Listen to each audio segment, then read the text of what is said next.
সমস্ত social media সমস্ত মিডিয়ার বন্ধুরা দেখাচ্ছে, জাতীয় আন্তর্জাতিক সব মিডিয়াতে আছে, কিন্তু আপনারা দেখেছেন শুধু আজকের ঘটনা কেন বলবো, 2021 সালে ঘটনা ঘটেছে, 2022-এও ঘটেছে, ক্রমাগত 2025, এই 25-এর মধ্যেও বাংলাদেশে হিন্দু সুরক্ষিত নয়।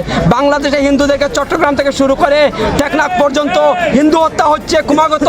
কিন্তু তার সর্বশেষে বলতে পারি 2-3 দিন আগে যে ঘটনা ঘটলো, ন্যাক্কারজনক ঘটনা, সেটা হচ্ছে গিয়া নোয়াখালী ডিস্ট্রিক্টের ভালুকা উপজেলায় দীপু দাসকে হত্যা করা হয়েছে নিঃসঙ্গভাবে। তার একটাই উক্তি দেওয়া হয়েছে কি, ধর্ম অবমাননা করা হয়েছে। ধর্ম অবমাননার নামে কোনো এভিডেন্স নেই, কোনো প্রমাণ নেই, কিন্তু বাংলাদেশে হিন্দুদেরকে হত্যা করতে হবে তার একটা অজুহাত। তারই বিরুদ্ধে আজকে বিশ্ব হিন্দু পরিষদ বজরং দল এই বিক্ষোভ র্যালি করছে। আপনারা এই বিক্ষোভ র্যালিটা এখান থেকে শুরু হয়ে আমরা এই